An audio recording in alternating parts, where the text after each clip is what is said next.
Hello friends, स्वागत आप सभी का मेरे इस यूट्यूब चैनल पे। आज की इस वीडियो में हम बात करेंगे एक्वामैन की पूरी स्टोरी, इसे कास्ट के बारे में, इसका budget and box office collection कितना हुआ है अभी तक, एंड जो भी फैक्ट्स एंड रिव्यू है उन सब के बारे में आज हम डिस्कस करेंगे। तो चलते हैं, स्टोरी की शुरुआत करते हैं। तो फिल्म की शुरुआत होती है। हम देखते हैं कि एक समुद्र के बहादुर और शक्तिशाली सैनिक एटलाना यानी कि निकोल किडमैन, जो एटलांटिस की रानी है, एक मानव थॉमस करी के साथ प्यार करती है। वे दोनों मिलकर एक बेटा आर्थर करी का जन्म देते हैं, लेकिन एटलांटिस की दुनिया और मानव दुनिया के बीच रिश्ते तनावपूर्ण होते हैं। एटलाना की जिम्मेदारी एटलांटिस के साम्राज्य की रक्षा करना है और वह अपने बेटे को उसके पिता के पास छोड़ देती है और एटलांटिस लौट जाती है। आर्थर करे यानी कि एक्वामैन को अपनी माँ के बारे में कोई याद नहीं होती, क्योंकि वह बहुत छोटे थे जब उनकी माँ अटलांटिस वापस चली गई थी। आर्थर को अपने पिता के साथ एक सामान्य समुद्र जीवन जीते हुए पाला गया। जैसे जैसे वह बड़ा होता है, वह महसूस करता है कि उसके अंदर कुछ खास शक्तियाँ हैं।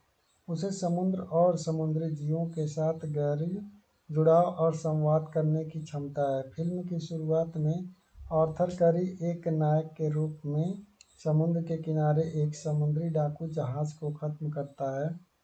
उसके बाद मीरा यानी कि अम्बर हर्ड, जो एक अटलांटिस की राजकुमारी है, उनकी मुलाकात आर्थर से होता है। वह आर्थर को बताती है कि उसका भाई ओम पैट्रिक विल्सन, जो अटलांटिस का अगला राजा बनने की इच्छा करता है, समुद्र पर आक्रमण करने की योजना बना रहा है और ने समुद्र की अन्य सभ्यताओं के खिलाफ युद्ध शुरू कर दिया है और वह पृथ्वी की सतह पर आक्रमण करने की धमकी देता है।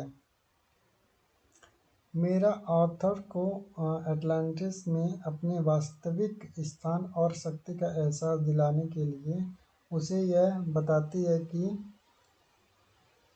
अटलांटिस का असली राजकुमार है, लेकिन आर्थर को इससे कोई खास संबंध नहीं है, क्योंकि वह हमेशा अपनी माँ को खो चुका है और एटलांटिस के बारे में जानता ही नहीं था।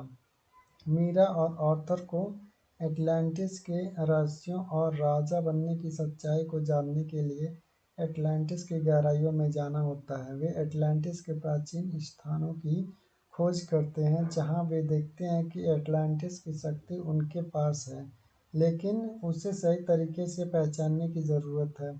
आर्थर को एटलांटिस का असली राजा बनने के लिए बहुत कुछ सहन करना पड़ता है। उसे अपने आंतरिक डर, संकोच और समुद्र के जीवों के साथ अपने संबंध को समझने का एक कठिन रास्ता तय करना होता है।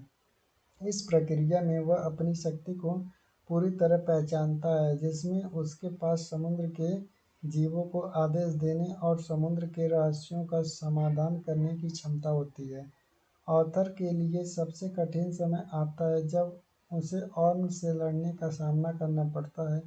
ऑर्म, जो एटलांटिस का भ्रष्ट शासक बन चुका है, आर्थर को सत्ता से बाहर करने के लिए वह हर संभव प्रयास करता है। वह समुद्र की शक्तियों का उपयोग करके एटलांटिस पर कब्जा करने की चाहत रखता है और समुद्र के विभिन्न राज्यों को एकजुट करना चाहता है।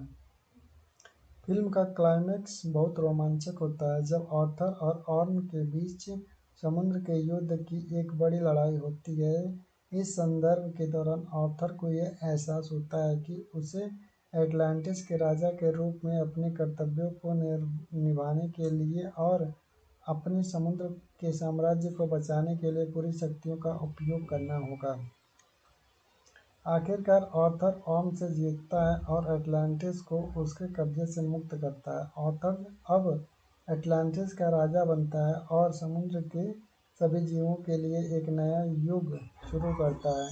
वह समझता है कि उसकी पहचान केवल मानव दुनिया तक सीमित नहीं है, बल्कि वह समुद्र के साम्राज्य का भी हिस्सा है और उसकी जिम्मेदारी दोनों दुनियाओं के बीच साम्राज्य स्थापित करने की है। फिल्म का समापन आर्थर के नए रूप में होता है, जो न केवल समुद्र का एक महान राजा बनता है, बल्कि वह अपनी दो दुनियाओं के बीच पुल भी बनता है। अब वह अटलांटिस और मानवता के बीच संबंधों को बेहतर बनाने के लिए काम करता है। अब हम बात करते हैं कास्ट के बारे में। तो पहला कास्ट, मेन कास्ट है जेसन मोमोआ यानी Arthur carry Aquaman. Arthur carry, जिसे एक्वामैन के नाम से जाना जाता है, फिल्म का मुख्य पात्र है। वह एक मानव पिता और अटलांटिस की क्वीन एटलाना के पुत्र हैं। आर्थर के पास समुद्र के जीवों से संवाद यानी बात करने और समुद्र की शक्तियों का उपयोग करने की क्षमता है। यह भूमिका जेसन मोमोआ ने निभाई है, जो मस्कुलर बॉडी और करिश्माई प्रदर्शन के लिए प्रसिद्ध है। सेकंड मेन कास्ट है एम्बर हर्ड यानी कि मीरा। मीरा एटलांटिस की राजकुमारी है और आर्थर की सहयोगी बनती है। वह एक बहादुर और बुद्धिमान योद्धा है, जो एटलांटिस के राजकुमार आर्थर के साथ मिलकर उसे अधिकार का एहसास कराती है। एम्बर हर्ड ने इस भूमिका को निभाया है। मीरा का किरदार एक शक्तिशाली और स्वतंत्र महिला का है, जो आर्थर के साथ मिलकर एटलांटिस की साम्राज्य की रक्षा करने में मदद करती है। थर्ड मेन कैरेक्टर है Nicole Kidman as Atlanna. Atlanna Arthur Curry की माँ और एटलांटिस की रानी है। फिल्म की एक महत्वपूर्ण पात्र है। उन्होंने आर्थर को एक सामान्य जीवन जीने के लिए मानव दुनिया में छोड़ा था। निकोल किडमैन ने इस भूमिका को निभाने के लिए, जो एक प्रतिष्ठित अभिनेता हैं, एटलाना का किरदार एक शक्तिशाली और ममतामयी माँ का है, जो अपने बेटे के लिए हर संभव बलिदान देती है। नेक्स्ट कैरेक्टर है Willem Dafoe as Nuidis Vulko and Patrick Wilson as Orm ocean master and Ludi Lin as captain Murk, Michael Beach as Jesse Kane, and these all are the character of this movie. Now we will discuss about budget and box office collection. So Aquaman का budget and box office collection कुछ इस प्रकार है, जैसे कि budget 1400 crore यानी कि लगभग 160 मिलियन डॉलर है, और बॉक्स ऑफिस कलेक्शन यानी कि 1.15 बिलियन यानी कि 11,500 करोड़ रुपए के आसपास है। प्लेटफॉर्म। हेलो फ्रेंड्स, स्वागत आप सभी का मेरे इस यूट्यूब चैनल पे। आज की इस वीडियो में हम बात करेंगे एक्वामैन की पूरी स्टोरी, इसके कास्ट के बारे में, इसका budget and box office collection कितना हुआ है अभी तक, एंड जो भी फैक्ट्स एंड रिव्यू है उन सब के बारे में आज हम डिस्कस करेंगे। तो चलते हैं, स्टोरी की शुरुआत करते हैं। तो फिल्म की शुरुआत होती है, हम देखते हैं कि एक समुद्र के बहादुर और शक्तिशाली सैनिक एटलाना यानी कि निकोल किडमैन, जो एटलांटिस की रानी है, एक मानव थॉमस करी के साथ प्यार करती है। वे दोनों मिलकर एक बेटा आर्थर करी का जन्म देते हैं, लेकिन एटलांटिस की दुनिया और मानव दुनिया के बीच रिश्ते तनावपूर्ण होते हैं। एटलाना की जिम्मेदारी एटलांटिस के साम्राज्य की रक्षा करना है, और वह अपने बेटे को उसके पिता के पास छोड़ देती है और एटलांटिस लौट जाती है। आर्थर कैरी यानी कि एक्वामैन को अपनी माँ के बारे में कोई याद नहीं होती, क्योंकि वह बहुत छोटे थे जब उनकी माँ अटलांटिस वापस चली गई थी। आर्थर को अपने पिता के साथ एक सामान्य समुद्र जीवन जीते हुए पाला गया। जैसे जैसे वह बड़ा होता है, वह महसूस करता है कि उसके अंदर कुछ खास शक्तियाँ हैं। उसे समुद्र और समुद्री जीवों के साथ गहरी जुड़ाव और संवाद करने की क्षमता है। फिल्म की शुरुआत में आर्थर कैरी एक नायक के रूप में समुद्र के किनारे एक समुद्री डाकू जहाज को खत्म करता है। उसके बाद मीरा यानी कि एम्बर हर्ड, जो एक अटलांटिस की राजकुमारी है, उनकी मुलाकात आर्थर से होता है। वह आर्थर को बताती है कि उसका भाई ऑम पैट्रिक विल्सन, जो अटलांटिस का अगला राजा बनने की इच्छा करता है, समुद्र पर आक्रमण करने की योजना बना रहा है और ने समुद्र की अन्य सभ्यताओं के खिलाफ युद्ध शुरू कर दिया है और वह पृथ्वी की सतह पर आक्रमण करने की धमकी देता है। मेरा आर्थर को अटलांटिस में अपने वास्तविक स्थान और शक्ति का एहसास दिलाने के लिए उसे यह बताती है कि अटलांटिस का असली राजकुमार है, लेकिन आर्थर को इससे कोई खास संबंध नहीं है क्योंकि वह हमेशा अपनी माँ को खो चुका है और अटलांटिस के बारे में जानता ही नहीं था। मीरा और आर्थर को एटलांटिस के रहस्यों और राजा बनने की सच्चाई को जानने के लिए एटलांटिस की गहराइयों में जाना होता है। वे एटलांटिस के प्राचीन स्थानों की खोज करते हैं जहां वे देखते हैं कि एटलांटिस की शक्ति उनके पास है, लेकिन उसे सही तरीके से पहचानने की ज़रूरत है। आर्थर को एटलांटिस का असली राजा बनने के लिए बहुत कुछ सहन करना पड़ता है। उसे अपने आंतरिक डर, संकोच और समुद्र के जीवों के साथ अपने संबंध को समझने का एक कठिन रास्ता तय करना होता है। इस प्रक्रिया में वह अपनी शक्ति को पूरी तरह पहचानता है, जिसमें उसके पास समुद्र के जीवों को आदेश देने और समुद्र के रहस्यों का समाधान करने की क्षमता होती है। आर्थर के लिए सबसे कठिन समय आता है जब उसे ऑर्म से लड़ने का सामना करना पड़ता है। ऑर्म, जो अटलांटिस का भ्रष्ट शासक बन चुका है, आर्थर को सत्ता से बाहर करने के लिए वह हर संभव प्रयास करता है। वह समुद्र की शक्तियों का उपयोग करके अटलांटिस पर कब्जा करने की चाहत रखता है और समुद्र के विभिन्न राज्यों को एकजुट करना चाहता है। फिल्म का क्लाइमैक्स बहुत रोमांचक होता है जब आर्थर और ऑर्म के बीच समुद्र के युद्ध की एक बड़ी लड़ाई होती है। इस संदर्भ के दौरान आर्थर को यह एहसास होता है कि उसे एटलांटिस के राजा के रूप में अपने कर्तव्यों को निभाने के लिए और अपने समुद्र के साम्राज्य को बचाने के लिए पूरी शक्तियों का उपयोग करना होगा। आखिरकार आर्थर ऑर्म से जीतता है और अटलांटिस को उसके कब्जे से मुक्त करता है। आर्थर अब अटलांटिस का राजा बनता है और समुद्र के सभी जीवों के लिए एक नया युग शुरू करता है। वह समझता है कि उसकी पहचान केवल मानव दुनिया तक सीमित नहीं है, बल्कि वह समुद्र के साम्राज्य का भी हिस्सा है और उसकी जिम्मेदारी दोनों दुनियाओं के बीच साम्राज्य स्थापित करने की है। फिल्म का समापन आर्थर के नए रूप में होता है, जो न केवल समुद्र का एक महान राजा बनता है, बल्कि वह अपनी दो दुनियाओं के बीच पुल भी बनता है। अब वह अटलांटिस और मानवता के बीच संबंधों को बेहतर बनाने के लिए काम करता है। अब हम बात करते हैं कास्ट के बारे में। तो पहला कास्ट, मेन कास्ट है जेसन मोमोआ यानी Arthur carry Aquaman. Arthur carry, जिसे एक्वामैन के नाम से जाना जाता है, फिल्म का मुख्य पात्र है। वह एक मानव पिता और अटलांटिस की क्वीन एटलाना के पुत्र हैं। आर्थर के पास समुद्र के जीवों से संवाद यानी बात करने और समुद्र की शक्तियों का उपयोग करने की क्षमता है। यह भूमिका जेसन मोमोआ ने निभाई है, जो मस्कुलर बॉडी और करिश्माई प्रदर्शन के लिए प्रसिद्ध है। सेकंड मेन कास्ट है एम्बर हर्ड यानी कि मीरा।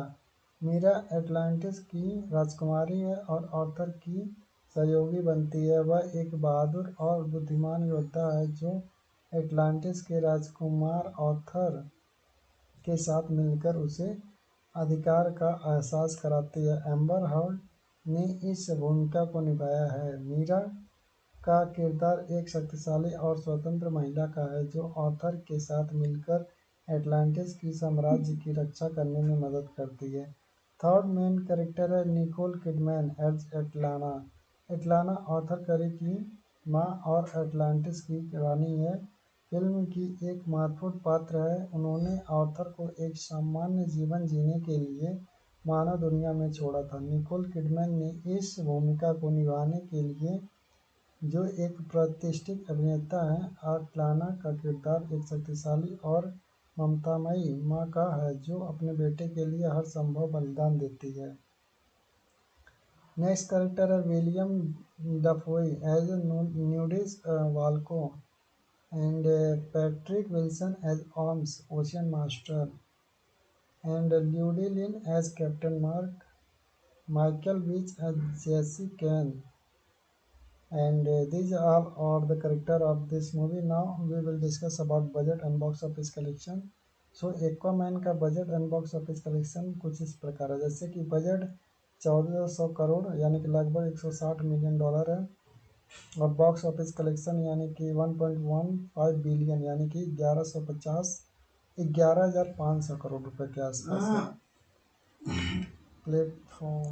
हेलो फ्रेंड्स, स्वागत आप सभी का मेरे इस यूट्यूब चैनल पे। आज की इस वीडियो में हम बात करेंगे एक्वामैन की पूरी स्टोरी, इसे कास्ट के बारे में, इसका budget and box office collection कितना हुआ है अभी तक, एंड जो भी फैक्ट्स एंड रिव्यू है उन सब के बारे में आज हम डिस्कस करेंगे। तो चलते हैं, स्टोरी की शुरुआत करते हैं। तो फिल्म की शुरुआत होती है, हम देखते हैं कि एक समुद्र के बहादुर और शक्तिशाली सैनिक एटलाना यानी कि निकोल किडमैन, जो एटलांटिस की रानी है, एक मानव थॉमस करी के साथ प्यार करती है। वे दोनों मिलकर एक बेटा आर्थर करी का जन्म देते हैं, लेकिन एटलांटिस की दुनिया और मानव दुनिया के बीच रिश्ते तनावपूर्ण होते हैं। एटलाना की जिम्मेदारी एटलांटिस के साम्राज्य की रक्षा करना है, और वह अपने बेटे को उसके पिता के पास छोड़ देती है और एटलांटिस लौट जाती है। आर्थर करी यानी कि एक्वामैन को अपनी माँ के बारे में कोई याद नहीं होती, क्योंकि वह बहुत छोटे थे जब उनकी माँ अटलांटिस वापस चली गई थी। आर्थर को अपने पिता के साथ एक सामान्य समुद्र जीवन जीते हुए पाला गया। जैसे जैसे वह बड़ा होता है, वह महसूस करता है कि उसके अंदर कुछ खास शक्तियाँ हैं। उसे समुद्र और समुद्री जीवों के साथ गहरी जुड़ाव और संवाद करने की क्षमता है। फिल्म की शुरुआत में आर्थर करी एक नायक के रूप में समुद्र के किनारे एक समुद्री डाकू जहाज को खत्म करता है। उसके बाद मीरा यानी कि अम्बर हर्ड, जो एक अटलांटिस की राजकुमारी है, उनकी मुलाकात आर्थर से होता है। वह आर्थर को बताती है कि उसका भाई ओम पैट्रिक विल्सन, जो अटलांटिस का अगला राजा बनने की इच्छा करता है, समुद्र पर आक्रमण करने की योजना बना रहा है और ने समुद्र की अन्य सभ्यताओं के खिलाफ युद्ध शुरू कर दिया है, और वह पृथ्वी की सतह पर आक्रमण करने की धमकी देता है। मेरा आर्थर को अटलांटिस में अपने वास्तविक स्थान और शक्ति का एहसास दिलाने के लिए उसे यह बताती है कि अटलांटिस का असली राजकुमार है, लेकिन आर्थर को इससे कोई खास संबंध नहीं है, क्योंकि वह हमेशा अपनी माँ को खो चुका है और अटलांटिस के बारे में जानता ही नहीं था। मीरा और आर्थर को एटलांटिस के रहस्यों और राजा बनने की सच्चाई को जानने के लिए एटलांटिस की गहराइयों में जाना होता है। वे एटलांटिस के प्राचीन स्थानों की खोज करते हैं, जहां वे देखते हैं कि एटलांटिस की शक्ति उनके पास है, लेकिन उसे सही तरीके से पहचानने की ज़रूरत है।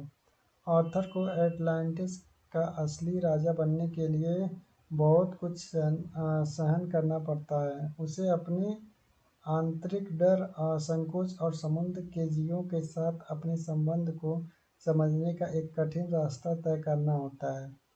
इस प्रक्रिया में वह अपनी शक्ति को पूरी तरह पहचानता है, जिसमें उसके पास समुद्र के जीवों को आदेश देने और समुद्र के रहस्यों का समाधान करने की क्षमता होती है। आर्थर के लिए सबसे कठिन समय आता है जब उसे ऑर्म से लड़ने का सामना करना पड़ता है।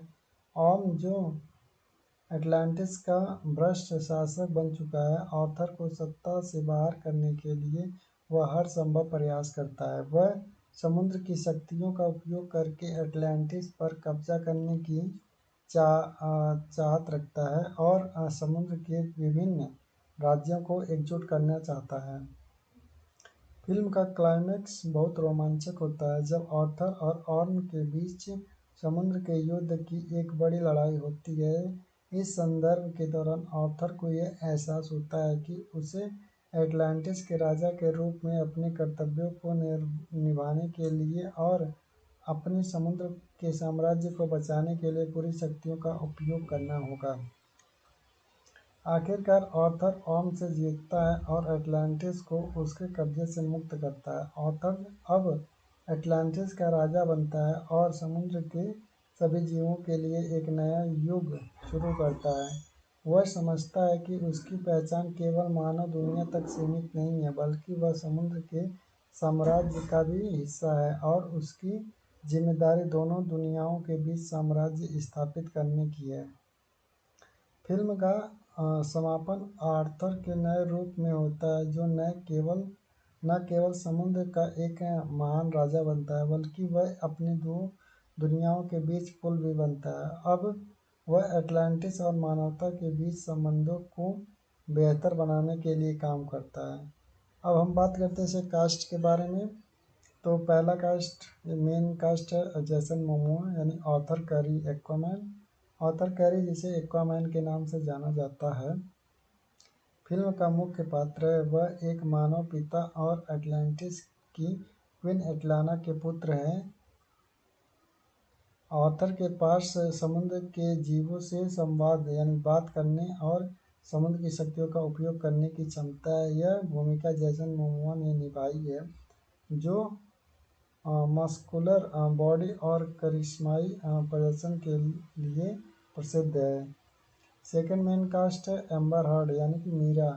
मीरा एटलांटिस की राजकुमारी है और आर्थर की सहयोगी बनती है। वह एक बहादुर और बुद्धिमान योद्धा है जो एटलांटिस के राजकुमार आर्थर के साथ मिलकर उसे अधिकार का एहसास कराती है। एम्बर हर्ड ने इस भूमिका को निभाया है। मीरा का किरदार एक शक्तिशाली और स्वतंत्र महिला का है, जो आर्थर के साथ मिलकर एटलांटिस की साम्राज्य की रक्षा करने में मदद करती है। थर्ड मेन कैरेक्टर है Nicole Kidman as Atlanna. Atlanna Arthur Curry की माँ और एटलांटिस की रानी है। फिल्म की एक महत्वपूर्ण पात्र है। उन्होंने आर्थर को एक सामान्य जीवन जीने के लिए मानव दुनिया में छोड़ा था। निकोल किडमैन ने इस भूमिका को निभाने के लिए, जो एक प्रतिष्ठित अभिनेता है, एटलाना का किरदार एक शक्तिशाली और ममतामयी माँ का है, जो अपने बेटे के लिए हर संभव बलिदान देती है। नेक्स्ट कैरेक्टर है Willem Dafoe as Nuidis Vulko and Patrick Wilson as Orm ocean master and Ludi Lin as captain Murk, Michael Beach as Jesse Kane, and these all are the character of this movie. Now we will discuss about budget and box office collection. So Aquaman का budget and box office collection कुछ इस प्रकार है, जैसे कि budget 1400 crore यानी कि लगभग 160 मिलियन डॉलर है, और बॉक्स ऑफिस कलेक्शन यानी कि 1.15 बिलियन यानी कि 11,500 करोड़ रुपए के आसपास है। प्लेटफॉर्म। हेलो फ्रेंड्स, स्वागत आप सभी का मेरे इस यूट्यूब चैनल पे। आज की इस वीडियो में हम बात करेंगे एक्वामैन की पूरी स्टोरी, इसे कास्ट के बारे में, इसका budget and box office collection कितना हुआ है अभी तक, एंड जो भी फैक्ट्स एंड रिव्यू है उन सब के बारे में आज हम डिस्कस करेंगे। तो चलते हैं स्टोरी की शुरुआत करते हैं। तो फिल्म की शुरुआत होती है, हम देखते हैं कि एक समुद्र के बहादुर और शक्तिशाली सैनिक एटलाना यानी कि निकोल किडमैन, जो एटलांटिस की रानी है, एक मानव थॉमस करी के साथ प्यार करती है। वे दोनों मिलकर एक बेटा आर्थर करी का जन्म देते हैं, लेकिन एटलांटिस की दुनिया और मानव दुनिया के बीच रिश्ते तनावपूर्ण होते हैं। एटलाना की जिम्मेदारी अटलांटिस के साम्राज्य की रक्षा करना है और वह अपने बेटे को उसके पिता के पास छोड़ देती है और एटलांटिस लौट जाती है। आर्थर करे यानी कि एक्वामैन को अपनी माँ के बारे में कोई याद नहीं होती, क्योंकि वह बहुत छोटे थे जब उनकी माँ अटलांटिस वापस चली गई थी।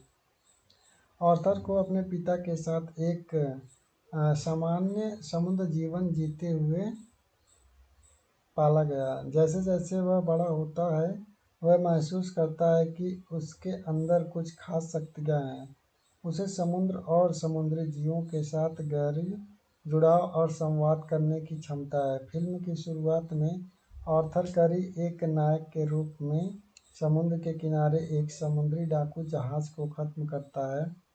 उसके बाद मीरा यानी कि अम्बर हर्ड, जो एक अटलांटिस की राजकुमारी है, उनकी मुलाकात आर्थर से होता है। वह आर्थर को बताती है कि उसका भाई ओम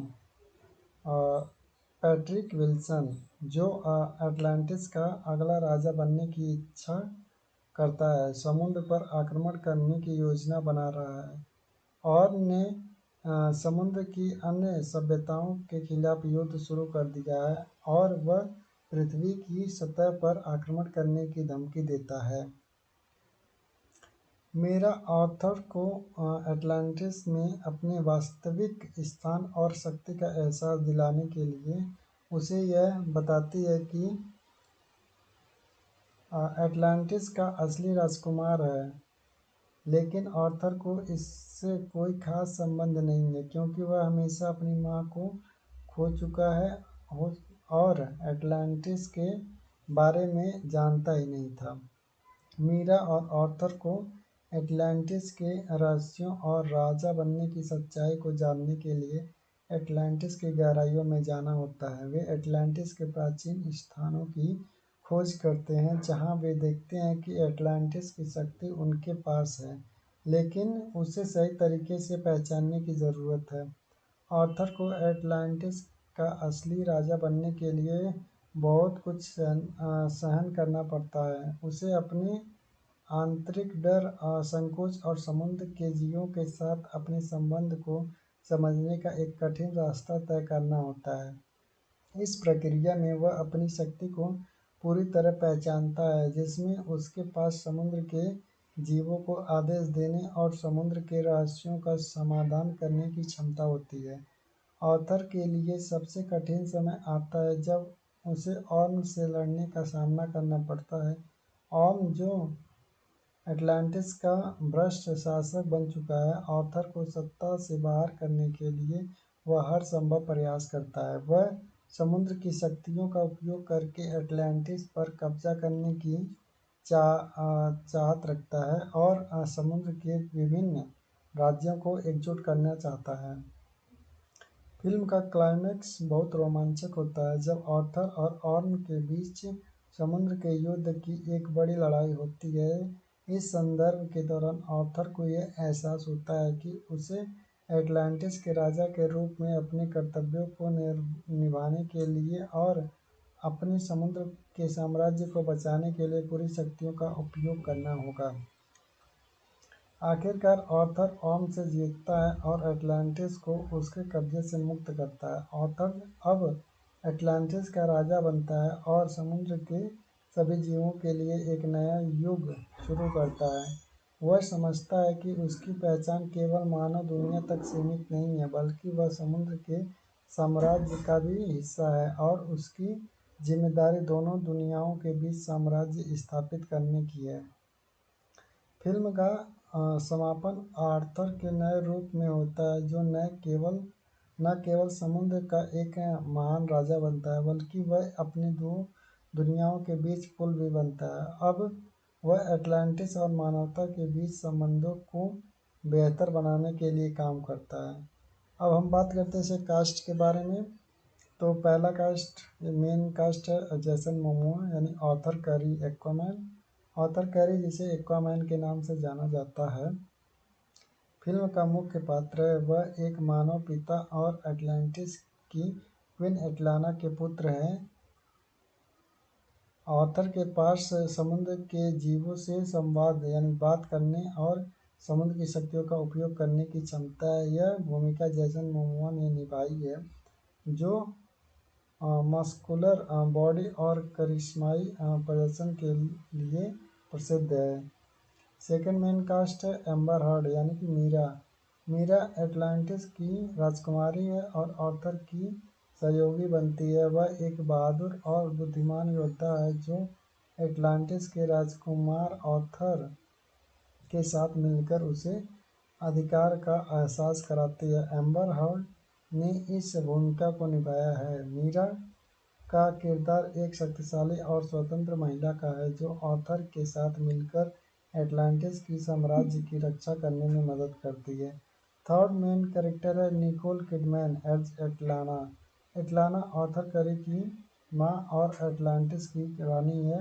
फिल्म की एक महत्वपूर्ण पात्र है। उन्होंने ऑथर को एक सामान्य जीवन जीने के लिए मानव दुनिया में छोड़ा था। निकोल किडमैन ने इस भूमिका को निभाने के लिए, जो एक प्रतिष्ठित अभिनेता हैं, एटलाना का किरदार एक शक्तिशाली और ममतामयी माँ का है जो अपने बेटे के लिए हर संभव बलिदान देती है। नेक्स्ट कैरेक्टर है Willem Dafoe as Nuidis Vulko and Patrick Wilson as Orms, Ocean Master, and Llewellyn as Captain Mark, Michael Beach as Jesse Kane, and these are the character of this movie. Now we will discuss about budget and box office collection. So Aquaman का budget and box office collection कुछ इस प्रकार है, जैसे कि budget 1400 crore यानी कि लगभग 160 मिलियन डॉलर है, और बॉक्स ऑफिस कलेक्शन यानी कि 1.15 बिलियन यानी कि 11,500 करोड़ रुपए के आसपास है। प्लेटफॉर्म। हेलो फ्रेंड्स, स्वागत आप सभी का मेरे इस यूट्यूब चैनल पे। आज की इस वीडियो में हम बात करेंगे एक्वामैन की पूरी स्टोरी, इसके कास्ट के बारे में, इसका budget and box office collection कितना हुआ है अभी तक, एंड जो भी फैक्ट्स एंड रिव्यू है उन सब के बारे में आज हम डिस्कस करेंगे।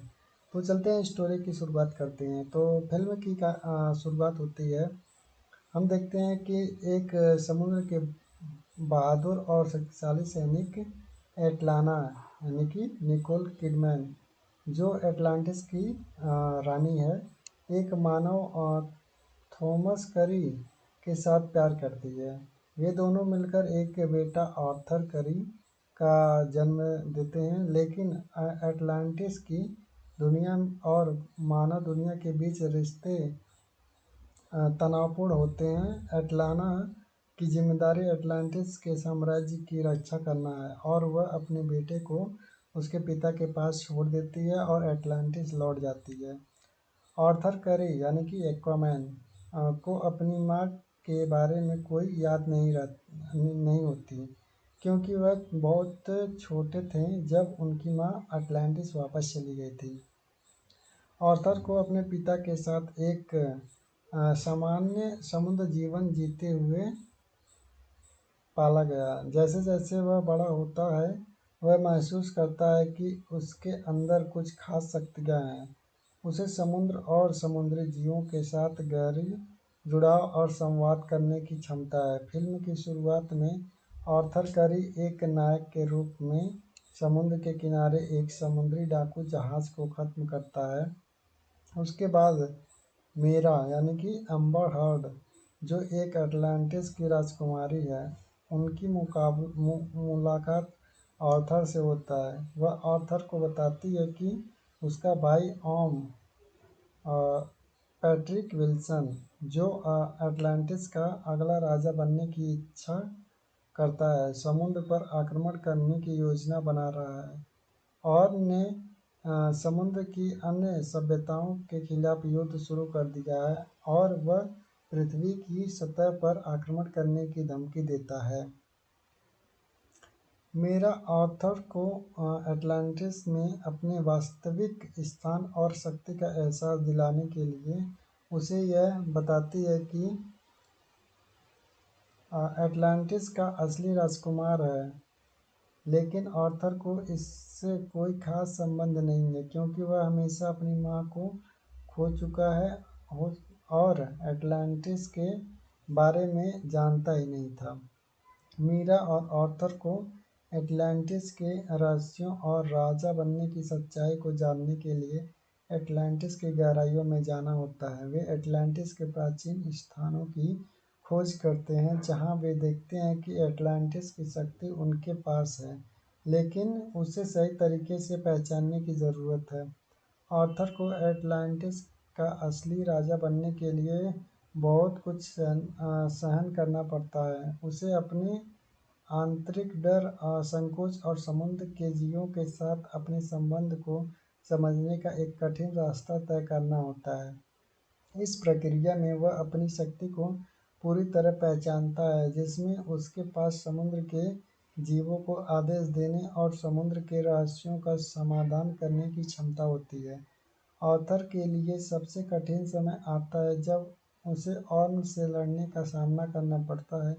ऑर्म, जो एटलांटिस का भ्रष्ट शासक बन चुका है, आर्थर को सत्ता से बाहर करने के लिए वह हर संभव प्रयास करता है। वह समुद्र की शक्तियों का उपयोग करके एटलांटिस पर कब्जा करने की चाहत रखता है और समुद्र के विभिन्न राज्यों को एकजुट करना चाहता है।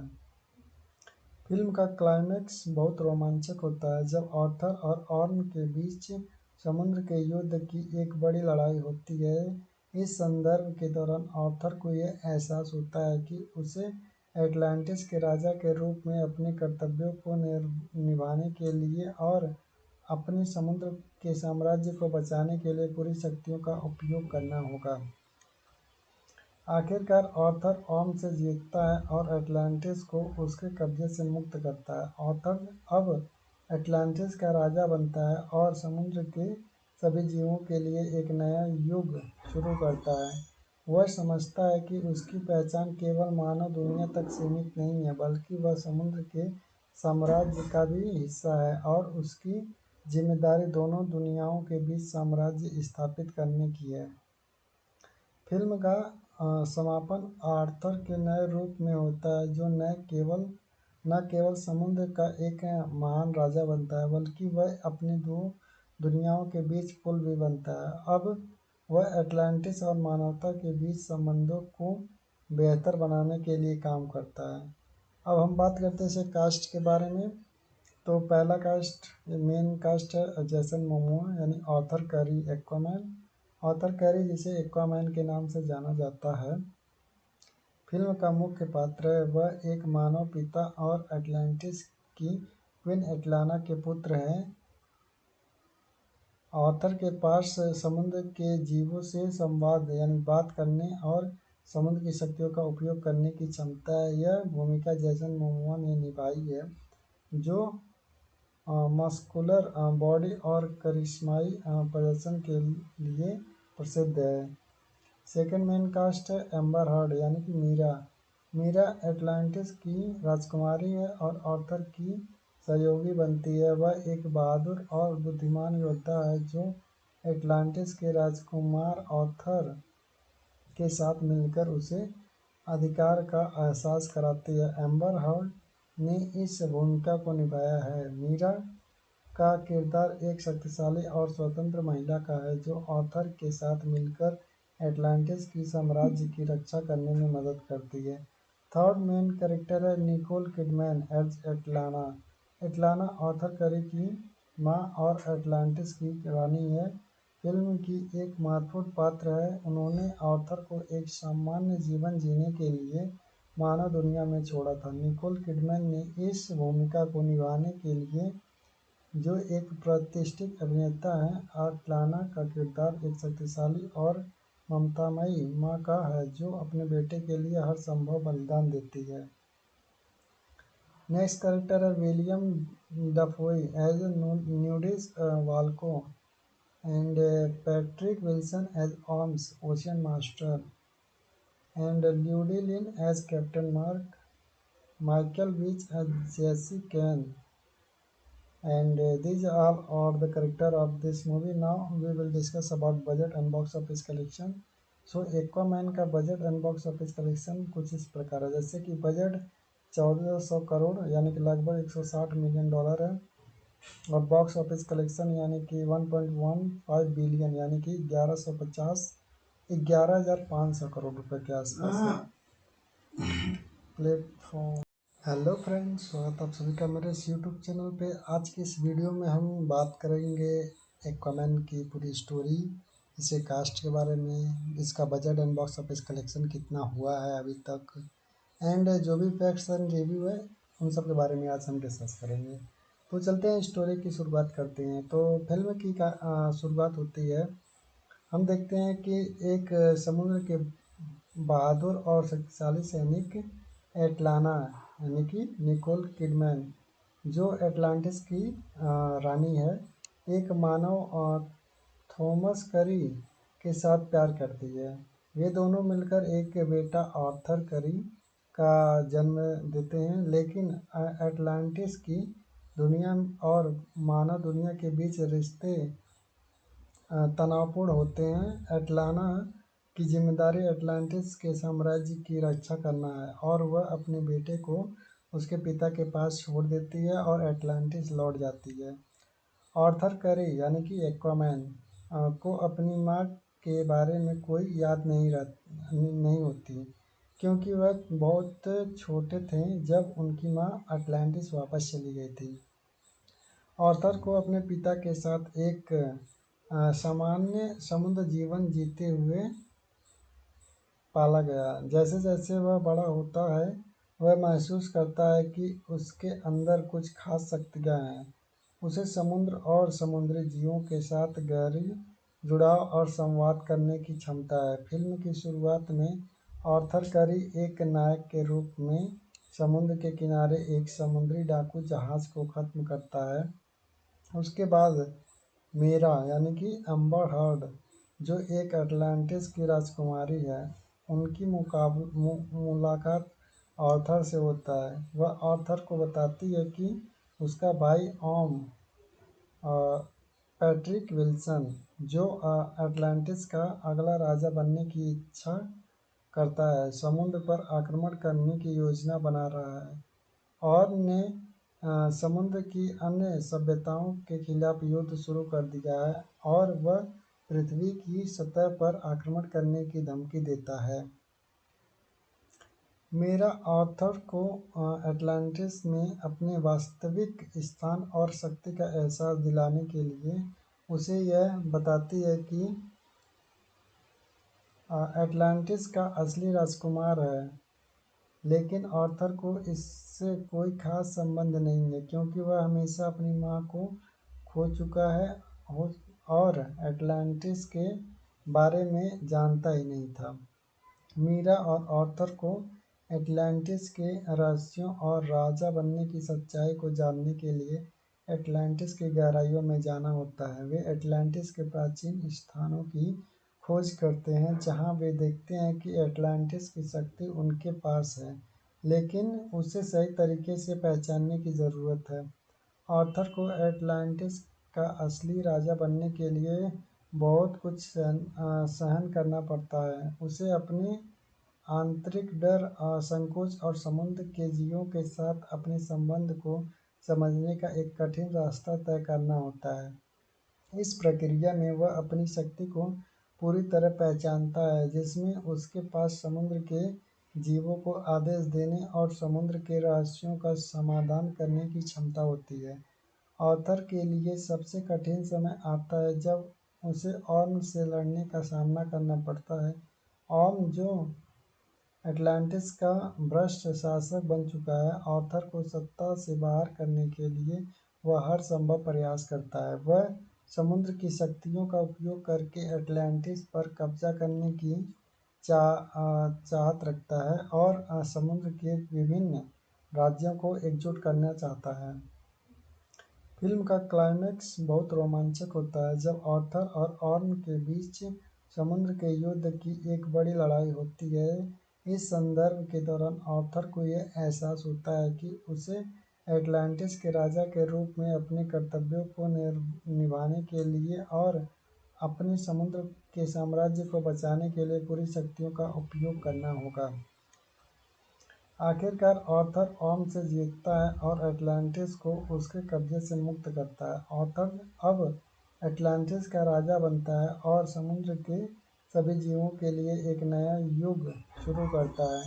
वह समझता है कि उसकी पहचान केवल मानव दुनिया तक सीमित नहीं है, बल्कि वह समुद्र के साम्राज्य का भी हिस्सा है और उसकी जिम्मेदारी दोनों दुनियाओं के बीच साम्राज्य स्थापित करने की है।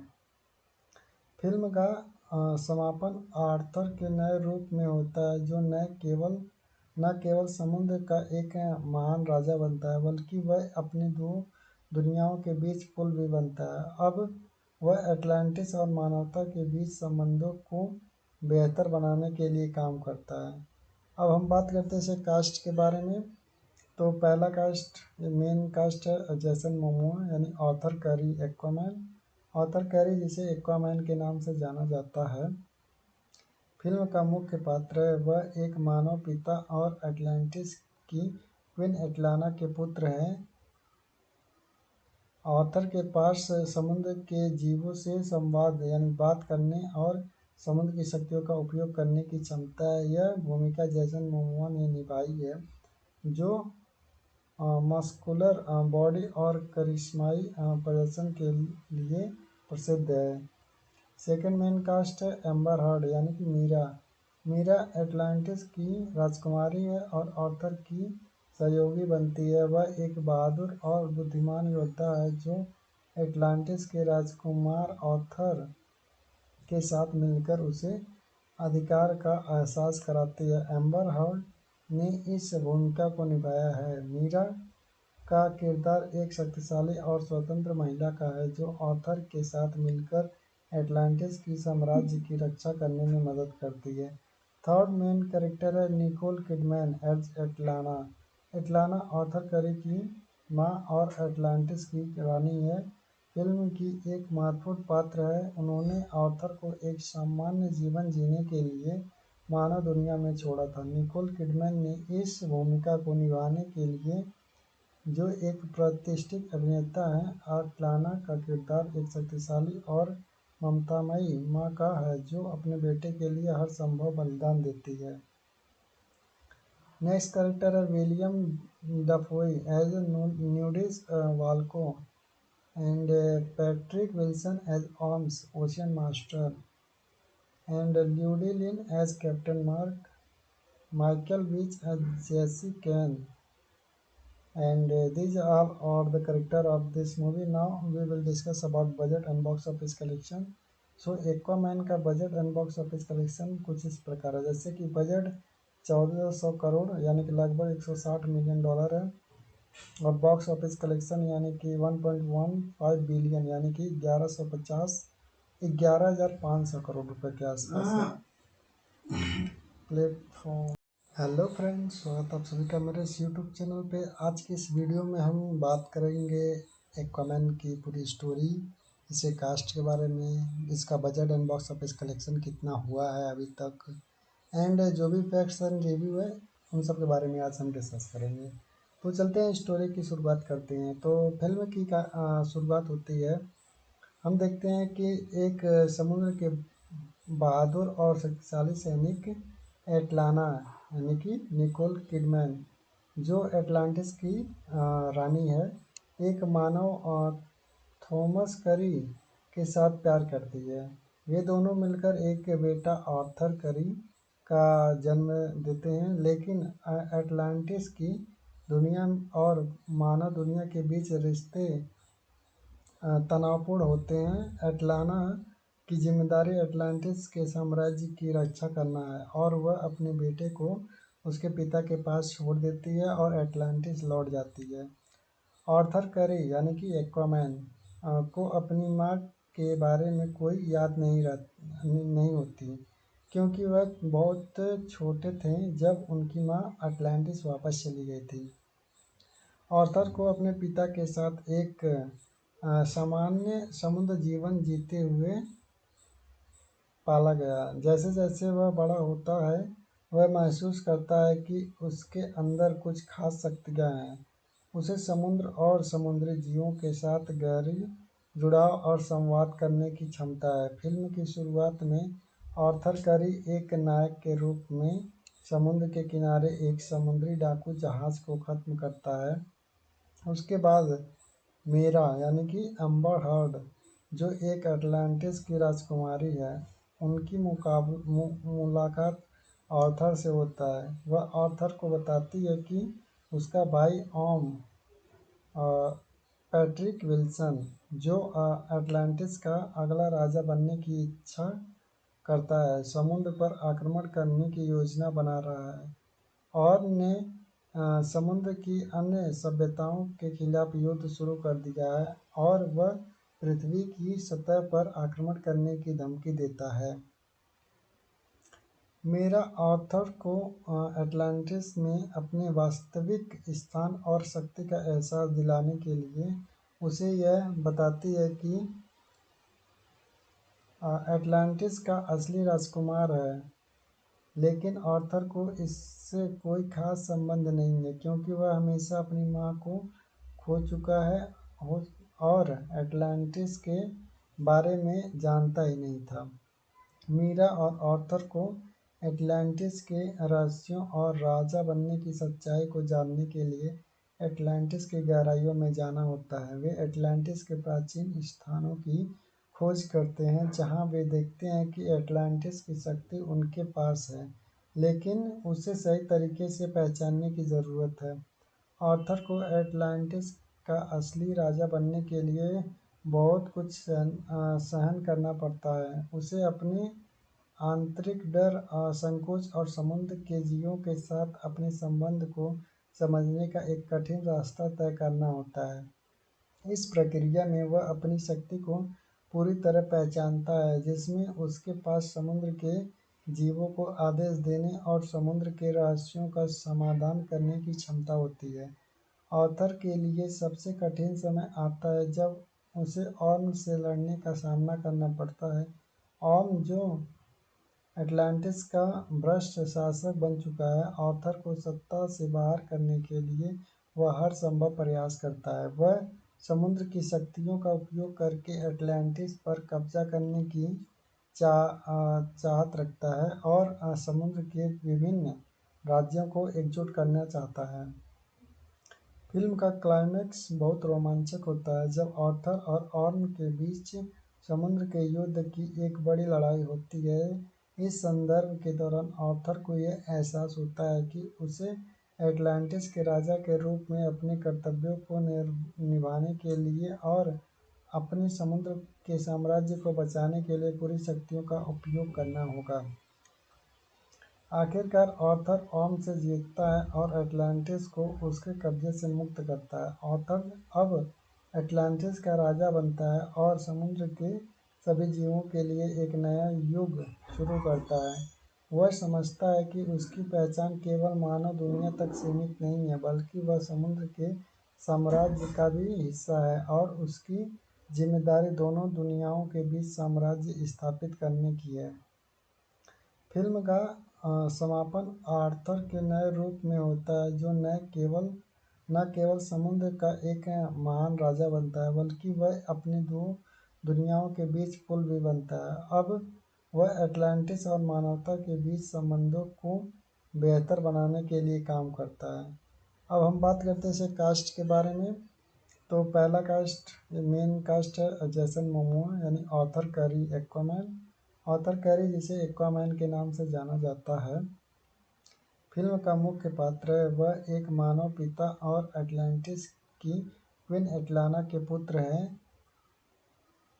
आर्थर के पास समुद्र के जीवों से संवाद यानी बात करने और समुद्र की शक्तियों का उपयोग करने की क्षमता है। यह भूमिका जेसन मोमोआ ने निभाई है, जो मस्कुलर बॉडी और करिश्माई प्रदर्शन के लिए प्रसिद्ध है। सेकंड मेन कास्ट है एम्बर हर्ड यानी कि मीरा।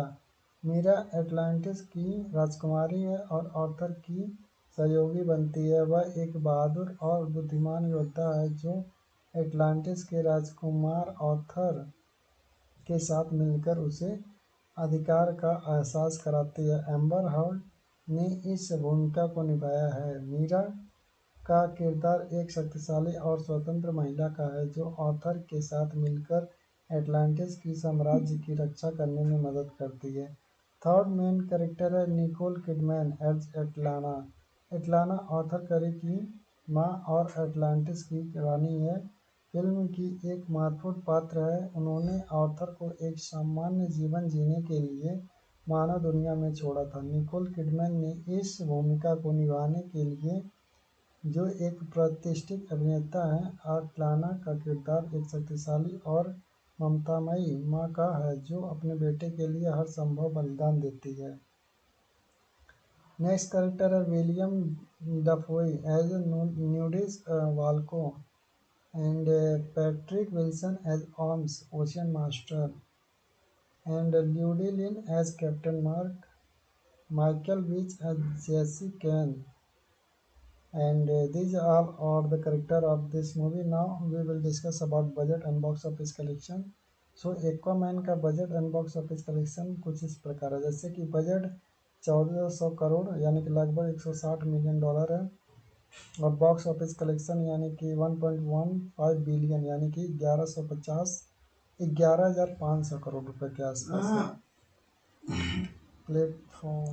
हेलो फ्रेंड्स, स्वागत आप सभी का मेरे इस यूट्यूब चैनल पे। आज की इस वीडियो में हम बात करेंगे एक्वामैन की पूरी स्टोरी, इसके कास्ट के बारे में, इसका budget and box office collection कितना हुआ है अभी तक, एंड जो भी फैक्ट्स एंड रिव्यू है उन सब के बारे में आज हम डिस्कस करेंगे।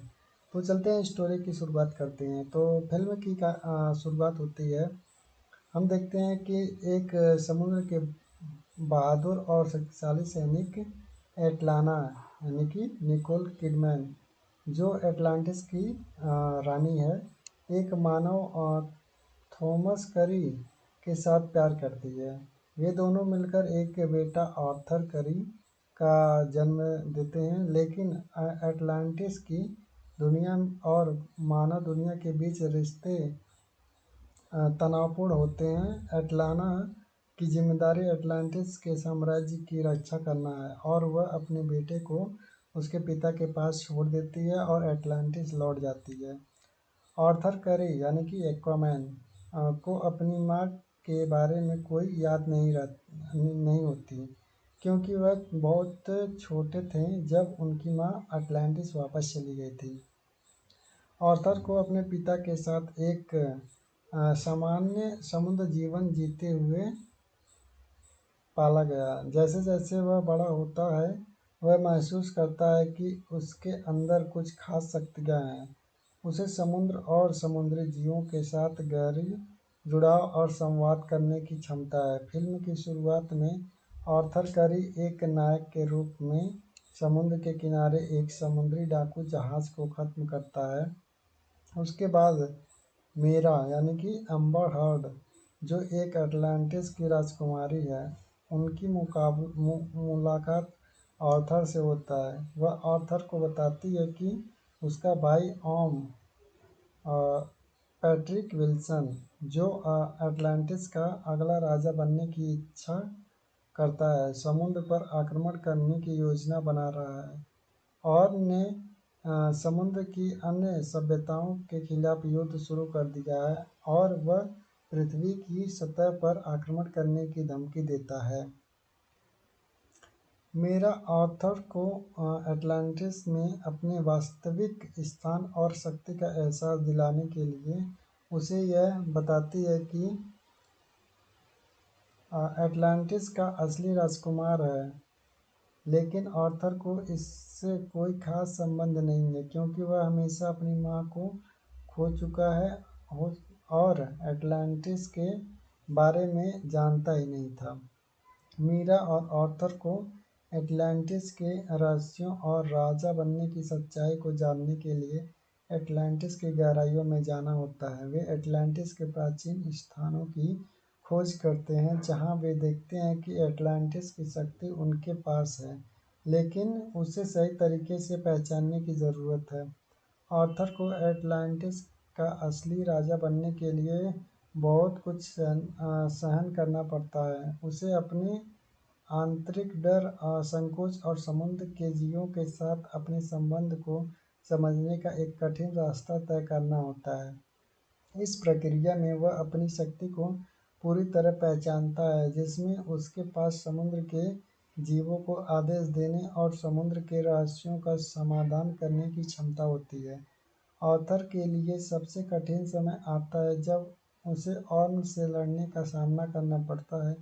ऑर्म, जो एटलांटिस का भ्रष्ट शासक बन चुका है, ऑथर को सत्ता से बाहर करने के लिए वह हर संभव प्रयास करता है। वह समुद्र की शक्तियों का उपयोग करके एटलांटिस पर कब्जा करने की चाहत रखता है और समुद्र के विभिन्न राज्यों को एकजुट करना चाहता है। फिल्म का क्लाइमैक्स बहुत रोमांचक होता है जब आर्थर और ऑर्म के बीच समुद्र के युद्ध की एक बड़ी लड़ाई होती है। इस संदर्भ के दौरान आर्थर को यह एहसास होता है कि उसे एटलांटिस के राजा के रूप में अपने कर्तव्यों को निभाने के लिए और अपने समुद्र के साम्राज्य को बचाने के लिए पूरी शक्तियों का उपयोग करना होगा। आखिरकार आर्थर ऑर्म से जीतता है और एटलांटिस को उसके कब्जे से मुक्त करता है। आर्थर अब एटलांटिस का राजा बनता है और समुद्र के सभी जीवों के लिए एक नया युग शुरू करता है। वह समझता है कि उसकी पहचान केवल मानव दुनिया तक सीमित नहीं है, बल्कि वह समुद्र के साम्राज्य का भी हिस्सा है और उसकी जिम्मेदारी दोनों दुनियाओं के बीच साम्राज्य स्थापित करने की है। फिल्म का समापन आर्थर के नए रूप में होता है, जो न केवल समुद्र का एक महान राजा बनता है, बल्कि वह अपनी दो दुनियाओं के बीच पुल भी बनता है। अब वह एटलांटिस और मानवता के बीच संबंधों को बेहतर बनाने के लिए काम करता है। अब हम बात करते हैं इसे कास्ट के बारे में।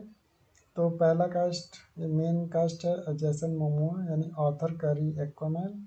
आर्थर कैरी, जिसे एक्वामैन के नाम से जाना जाता है, फिल्म का मुख्य पात्र है। वह एक मानव पिता और एटलांटिस की क्वीन एटलाना के पुत्र हैं।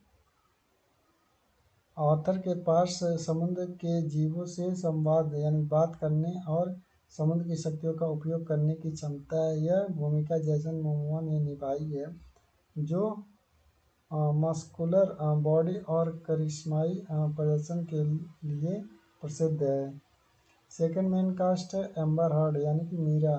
मीरा एटलांटिस की राजकुमारी है और आर्थर की सहयोगी बनती है। वह एक बहादुर और बुद्धिमान योद्धा है जो एटलांटिस के राजकुमार आर्थर के साथ मिलकर उसे अधिकार का एहसास कराती है। एम्बर हर्ड ने इस भूमिका को निभाया है। मीरा का किरदार एक शक्तिशाली और स्वतंत्र महिला का है, जो आर्थर के साथ मिलकर एटलांटिस की साम्राज्य की रक्षा करने में मदद करती है। थर्ड मेन कैरेक्टर है Nicole Kidman as Atlanna. Atlanna Arthur Curry की माँ और एटलांटिस की रानी है। फिल्म की एक महत्वपूर्ण पात्र है। उन्होंने आर्थर को एक सामान्य जीवन जीने के लिए मानव दुनिया में छोड़ा था। निकोल किडमैन ने इस भूमिका को निभाने के लिए, जो एक प्रतिष्ठित अभिनेता है, एटलाना का किरदार एक शक्तिशाली और ममतामयी माँ का है, जो अपने बेटे के लिए हर संभव बलिदान देती है।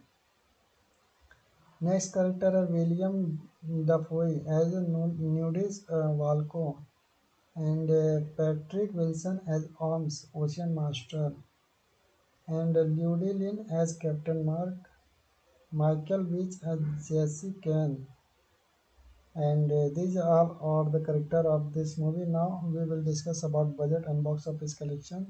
So एक्वामैन का budget and box office collection कुछ इस प्रकार है, जैसे कि बजट 1400 करोड़ यानी कि लगभग 160 मिलियन डॉलर है, और बॉक्स ऑफिस कलेक्शन यानी कि 1.15 बिलियन यानी कि 11,500 करोड़ रुपए के आसपास है। प्लेटफॉर्म।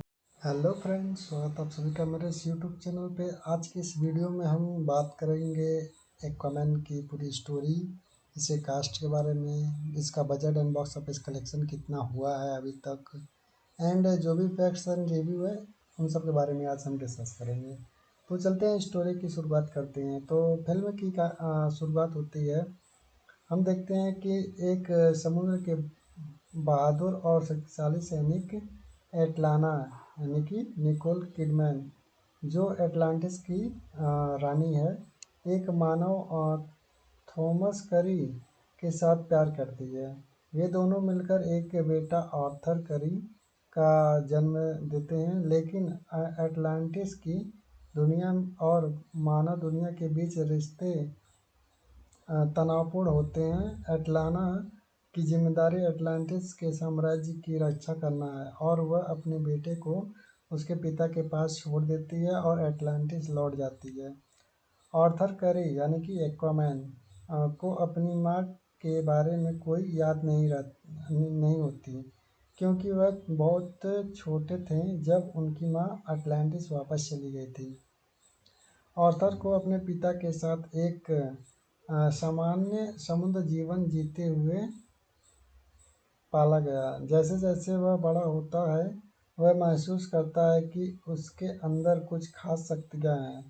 उसे समुद्र और समुद्री जीवों के साथ गहरी जुड़ाव और संवाद करने की क्षमता है। फिल्म की शुरुआत में आर्थर करी एक नायक के रूप में समुद्र के किनारे एक समुद्री डाकू जहाज को खत्म करता है।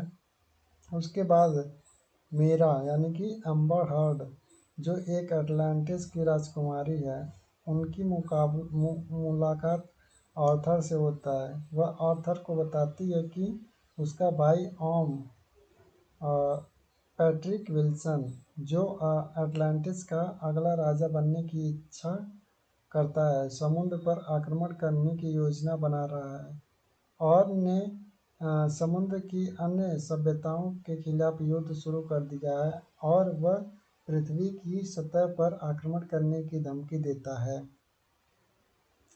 मेरा आर्थर को अटलांटिस में अपने वास्तविक स्थान और शक्ति का एहसास दिलाने के लिए उसे यह बताती है कि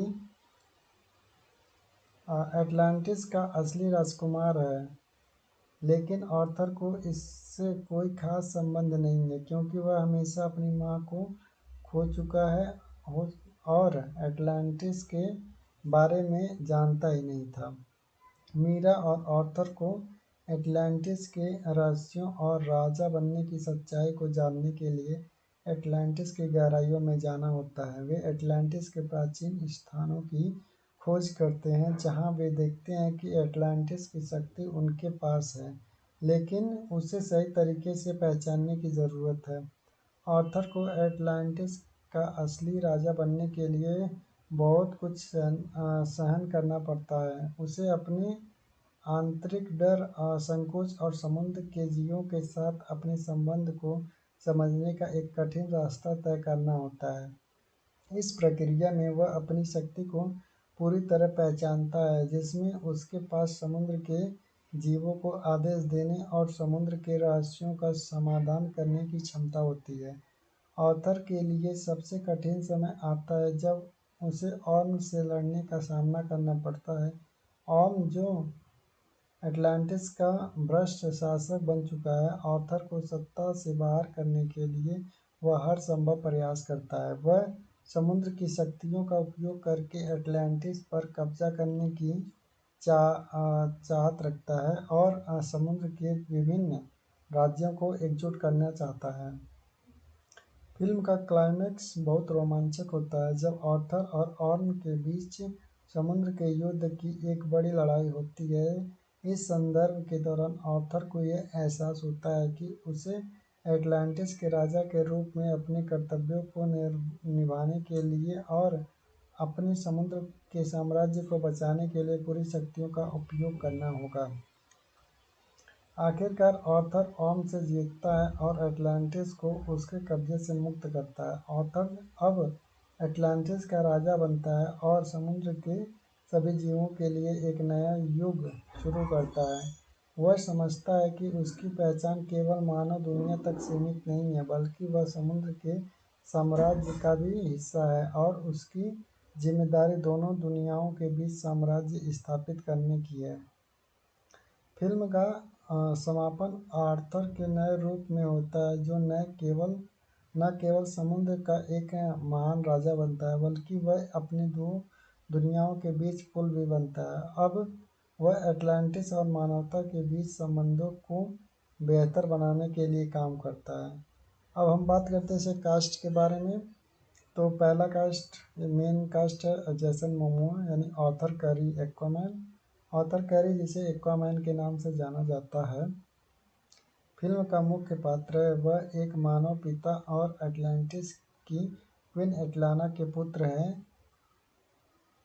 आर्थर के पास समुद्र के जीवों से संवाद यानी बात करने और समुद्र की शक्तियों का उपयोग करने की क्षमता है। यह भूमिका जेसन मोमोआ ने निभाई है, जो मस्कुलर बॉडी और करिश्माई प्रदर्शन के लिए प्रसिद्ध है। सेकंड मेन कास्ट है एम्बर हर्ड यानी कि मीरा। मीरा एटलांटिस की राजकुमारी है और आर्थर की सहयोगी बनती है। वह एक बहादुर और बुद्धिमान योद्धा है जो एटलांटिस के राजकुमार आर्थर के साथ मिलकर उसे अधिकार का एहसास कराती है। एम्बर हर्ड ने इस भूमिका को निभाया है। मीरा का किरदार एक शक्तिशाली और स्वतंत्र महिला का है जो आर्थर के साथ मिलकर एटलांटिस की साम्राज्य की रक्षा करने में मदद करती है। थर्ड मेन कैरेक्टर है Nicole Kidman as Atlanna. Atlanna Arthur Curry की माँ और एटलांटिस की रानी है। फिल्म की एक महत्वपूर्ण पात्र है। उन्होंने आर्थर को एक सामान्य जीवन जीने के लिए मानव दुनिया में छोड़ा था। निकोल किडमैन ने इस भूमिका को निभाने के लिए, जो एक प्रतिष्ठित अभिनेता है, एटलाना का किरदार एक शक्तिशाली और ममतामयी माँ का है जो अपने बेटे के लिए हर संभव बलिदान देती है।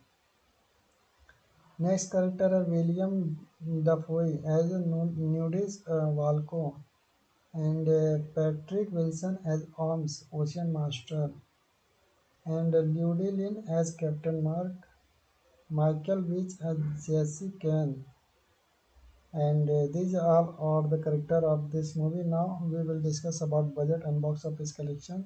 So एक्वामैन का budget and box office collection कुछ इस प्रकार है, जैसे कि बजट 1400 करोड़ यानी कि लगभग 160 मिलियन डॉलर है, और बॉक्स ऑफिस कलेक्शन यानी कि 1.15 बिलियन यानी कि 11,500 करोड़ रुपए के आसपास है। प्लेटफॉर्म। हेलो फ्रेंड्स, स्वागत आप सभी का मेरे इस यूट्यूब चैनल पे। आज की इस वीडियो में हम बात करेंगे एक्वामैन की पूरी स्टोरी, इसे कास्ट के बारे में, इसका budget and box office collection कितना हुआ है अभी तक, एंड जो भी फैक्ट्स एंड रिव्यू है उन सब के बारे में आज हम डिस्कस करेंगे। तो चलते हैं स्टोरी की शुरुआत करते हैं। तो फिल्म की शुरुआत होती है, हम देखते हैं कि एक समुद्र के बहादुर और शक्तिशाली सैनिक एटलाना यानी कि निकोल किडमैन, जो एटलांटिस की रानी है, एक मानव थॉमस करी के साथ प्यार करती है। वे दोनों मिलकर एक बेटा आर्थर करी का जन्म देते हैं, लेकिन एटलांटिस की दुनिया और मानव दुनिया के बीच रिश्ते तनावपूर्ण होते हैं। एटलाना की जिम्मेदारी एटलांटिस के साम्राज्य की रक्षा करना है और वह अपने बेटे को उसके पिता के पास छोड़ देती है और एटलांटिस लौट जाती है। आर्थर करे यानी कि एक्वामैन को अपनी माँ के बारे में कोई याद नहीं होती, क्योंकि वह बहुत छोटे थे जब उनकी माँ अटलांटिस वापस चली गई थी। आर्थर को अपने पिता के साथ एक सामान्य समुद्र जीवन जीते हुए पाला गया। जैसे जैसे वह बड़ा होता है, वह महसूस करता है कि उसके अंदर कुछ खास शक्तियाँ हैं। उसे समुद्र और समुद्री जीवों के साथ गहरी जुड़ाव और संवाद करने की क्षमता है। फिल्म की शुरुआत में आर्थर करी एक नायक के रूप में समुद्र के किनारे एक समुद्री डाकू जहाज को खत्म करता है। उसके बाद मीरा यानी कि एम्बर हर्ड, जो एक अटलांटिस की राजकुमारी है, उनकी मुलाकात आर्थर से होता है। वह आर्थर को बताती है कि उसका भाई ऑम पैट्रिक विल्सन, जो अटलांटिस का अगला राजा बनने की इच्छा करता है, समुद्र पर आक्रमण करने की योजना बना रहा है और ने समुद्र की अन्य सभ्यताओं के खिलाफ युद्ध शुरू कर दिया है और वह पृथ्वी की सतह पर आक्रमण करने की धमकी देता है। मेरा ऑथर को अटलांटिस में अपने वास्तविक स्थान और शक्ति का एहसास दिलाने के लिए उसे यह बताती है कि अटलांटिस का असली राजकुमार है, लेकिन आर्थर को इससे कोई खास संबंध नहीं है क्योंकि वह हमेशा अपनी माँ को खो चुका है और अटलांटिस के बारे में जानता ही नहीं था। मीरा और आर्थर को अटलांटिस के रहस्यों और राजा बनने की सच्चाई को जानने के लिए अटलांटिस की गहराइयों में जाना होता है। वे अटलांटिस के प्राचीन स्थानों की खोज करते हैं जहां वे देखते हैं कि अटलांटिस की शक्ति उनके पास है, लेकिन उसे सही तरीके से पहचानने की ज़रूरत है। आर्थर को अटलांटिस का असली राजा बनने के लिए बहुत कुछ सहन करना पड़ता है। उसे अपने आंतरिक डर, संकोच और समुद्र के जीवों के साथ अपने संबंध को समझने का एक कठिन रास्ता तय करना होता है। इस प्रक्रिया में वह अपनी शक्ति को पूरी तरह पहचानता है, जिसमें उसके पास समुद्र के जीवों को आदेश देने और समुद्र के रहस्यों का समाधान करने की क्षमता होती है। ऑथर के लिए सबसे कठिन समय आता है जब उसे ऑर्म से लड़ने का सामना करना पड़ता है। ऑर्म, जो अटलांटिस का भ्रष्ट शासक बन चुका है, आर्थर को सत्ता से बाहर करने के लिए वह हर संभव प्रयास करता है। वह समुद्र की शक्तियों का उपयोग करके अटलांटिस पर कब्जा करने की चाहत रखता है और समुद्र के विभिन्न राज्यों को एकजुट करना चाहता है। फिल्म का क्लाइमैक्स बहुत रोमांचक होता है जब आर्थर और ऑर्म के बीच समुद्र के युद्ध की एक बड़ी लड़ाई होती है। इस संदर्भ के दौरान आर्थर को यह एहसास होता है कि उसे अटलांटिस के राजा के रूप में अपने कर्तव्यों को निभाने के लिए और अपने समुद्र के साम्राज्य को बचाने के लिए पूरी शक्तियों का उपयोग करना होगा। आखिरकार आर्थर ऑर्म से जीतता है और अटलांटिस को उसके कब्जे से मुक्त करता है। आर्थर अब अटलांटिस का राजा बनता है और समुद्र के सभी जीवों के लिए एक नया युग शुरू करता है। वह समझता है कि उसकी पहचान केवल मानव दुनिया तक सीमित नहीं है, बल्कि वह समुद्र के साम्राज्य का भी हिस्सा है और उसकी जिम्मेदारी दोनों दुनियाओं के बीच साम्राज्य स्थापित करने की है। फिल्म का समापन आर्थर के नए रूप में होता है, जो न केवल समुद्र का एक महान राजा बनता है, बल्कि वह अपनी दो दुनियाओं के बीच पुल भी बनता है। अब वह अटलांटिस और मानवता के बीच संबंधों को बेहतर बनाने के लिए काम करता है। अब हम बात करते हैं इसे कास्ट के बारे में। तो पहला कास्ट, मेन कास्ट है जेसन मोमोआ यानी Arthur carry Aquaman. Arthur carry, जिसे एक्वामैन के नाम से जाना जाता है, फिल्म का मुख्य पात्र है। वह एक मानव पिता और अटलांटिस की क्वीन एटलाना के पुत्र हैं। आर्थर के पास समुद्र के जीवों से संवाद यानी बात करने और समुद्र की शक्तियों का उपयोग करने की क्षमता है। यह भूमिका जेसन मोमोआ ने निभाई है, जो मस्कुलर बॉडी और करिश्माई प्रदर्शन के लिए प्रसिद्ध है। सेकंड मेन कास्ट है एम्बर हर्ड यानी कि मीरा। मीरा अटलांटिस की राजकुमारी है और आर्थर की सहयोगी बनती है। वह एक बहादुर और बुद्धिमान योद्धा है जो अटलांटिस के राजकुमार आर्थर के साथ मिलकर उसे अधिकार का एहसास कराती है। एम्बर हर्ड ने इस भूमिका को निभाया है। मीरा का किरदार एक शक्तिशाली और स्वतंत्र महिला का है जो आर्थर के साथ मिलकर अटलांटिस की साम्राज्य की रक्षा करने में मदद करती है। थर्ड मेन कैरेक्टर है Nicole Kidman as Atlanna. Atlanna Arthur Curry की माँ और अटलांटिस की रानी है। फिल्म की एक महत्वपूर्ण पात्र है। उन्होंने आर्थर को एक सामान्य जीवन जीने के लिए मानव दुनिया में छोड़ा था। निकोल किडमैन ने इस भूमिका को निभाने के लिए, जो एक प्रतिष्ठित अभिनेता हैं, एटलाना का किरदार एक शक्तिशाली और ममतामयी माँ का है जो अपने बेटे के लिए हर संभव बलिदान देती है। नेक्स्ट करेक्टर है Willem Dafoe as Nuidis Vulko and Patrick Wilson as Orm ocean master and Ludi Lin as captain Murk, Michael Beach as Jesse Kane. And these all are the character of this movie. Now we will discuss about budget and box office collection. So Aquaman का budget and box office collection कुछ इस प्रकार है, जैसे कि budget 1400 crore यानी कि लगभग 160 मिलियन डॉलर है, और बॉक्स ऑफिस कलेक्शन यानी कि 1.15 बिलियन यानी कि 11,500 करोड़ रुपए के आसपास है. प्लेटफॉर्म. हेलो फ्रेंड्स, स्वागत आप सभी का मेरे इस यूट्यूब चैनल पे. आज की इस वीडियो में हम बात करेंगे एक्वामैन की पूरी स्टोरी, इसके कास्ट के बारे में, इसका budget and box office collection कितना हुआ है अभी तक, एंड जो भी फैक्ट्स एंड रिव्यू है उन सब के बारे में आज हम डिस्कस करेंगे. तो चलते हैं, स्टोरी की शुरुआत करते हैं. तो फिल्म की शुरुआत होती है, हम देखते हैं कि एक समुद्र के बहादुर और शक्तिशाली सैनिक एटलाना यानी कि निकोल किडमैन, जो एटलांटिस की रानी है, एक मानव थॉमस करी के साथ प्यार करती है.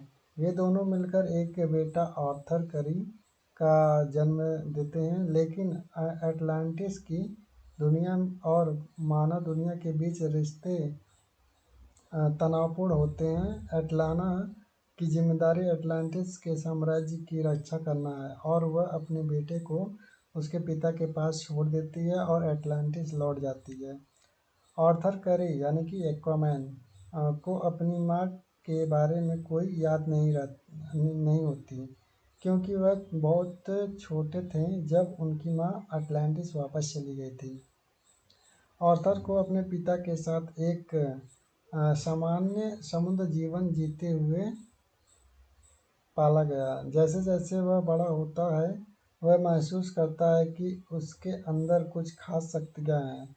उसे समुद्र और समुद्री जीवों के साथ गहरी जुड़ाव और संवाद करने की क्षमता है. फिल्म की शुरुआत में आर्थर करी एक नायक के रूप में समुद्र के किनारे एक समुद्री डाकू जहाज को खत्म करता है. उसके बाद मीरा यानी कि अम्बर हर्ड, जो एक अटलांटिस की राजकुमारी है, उनकी मुलाकात आर्थर से होता है. वह आर्थर को बताती है कि उसका भाई ऑम पैट्रिक विल्सन, जो अटलांटिस का अगला राजा बनने की इच्छा करता है, समुद्र पर आक्रमण करने की योजना बना रहा है, और ने समुद्र की अन्य सभ्यताओं के खिलाफ युद्ध शुरू कर दिया है, और वह पृथ्वी की सतह पर आक्रमण करने की धमकी देता है. मेरा आर्थर को अटलांटिस में अपने वास्तविक स्थान और शक्ति का एहसास दिलाने के लिए उसे यह बताती है कि अटलांटिस का असली राजकुमार है, लेकिन आर्थर को इससे कोई खास संबंध नहीं है, क्योंकि वह हमेशा अपनी माँ को खो चुका है और अटलांटिस के बारे में जानता ही नहीं था. मीरा और आर्थर को अटलांटिस के रहस्यों और राजा बनने की सच्चाई को जानने के लिए अटलांटिस की गहराइयों में जाना होता है. वे अटलांटिस के प्राचीन स्थानों की खोज करते हैं, जहां वे देखते हैं कि अटलांटिस की शक्ति उनके पास है, लेकिन उसे सही तरीके से पहचानने की ज़रूरत है. आर्थर को अटलांटिस का असली राजा बनने के लिए बहुत कुछ सहन करना पड़ता है. उसे अपने आंतरिक डर, संकोच और समुद्र के जीवों के साथ अपने संबंध को समझने का एक कठिन रास्ता तय करना होता है. इस प्रक्रिया में वह अपनी शक्ति को पूरी तरह पहचानता है, जिसमें उसके पास समुद्र के जीवों को आदेश देने और समुद्र के रहस्यों का समाधान करने की क्षमता होती है. आर्थर के लिए सबसे कठिन समय आता है जब उसे ऑर्म से लड़ने का सामना करना पड़ता है. ऑर्म, जो अटलांटिस का भ्रष्ट शासक बन चुका है, आर्थर को सत्ता से बाहर करने के लिए वह हर संभव प्रयास करता है. वह समुद्र की शक्तियों का उपयोग करके अटलांटिस पर कब्जा करने की चाहत रखता है, और समुद्र के विभिन्न राज्यों को एकजुट करना चाहता है। फिल्म का क्लाइमेक्स बहुत रोमांचक होता है जब आर्थर और ऑर्म के बीच समुद्र के युद्ध की एक बड़ी लड़ाई होती है। इस संदर्भ के दौरान आर्थर को यह एहसास होता है कि उसे एटलांटिस के राजा के रूप में अपने कर्तव्यों को निभाने के लिए और अपने समुद्र के साम्राज्य को बचाने के लिए पूरी शक्तियों का उपयोग करना होगा। आखिरकार आर्थर ऑर्म से जीतता है और एटलांटिस को उसके कब्जे से मुक्त करता है। आर्थर अब एटलांटिस का राजा बनता है और समुद्र के सभी जीवों के लिए एक नया युग शुरू करता है। वह समझता है कि उसकी पहचान केवल मानव दुनिया तक सीमित नहीं है, बल्कि वह समुद्र के साम्राज्य का भी हिस्सा है और उसकी जिम्मेदारी दोनों दुनियाओं के बीच साम्राज्य स्थापित करने की है। फिल्म का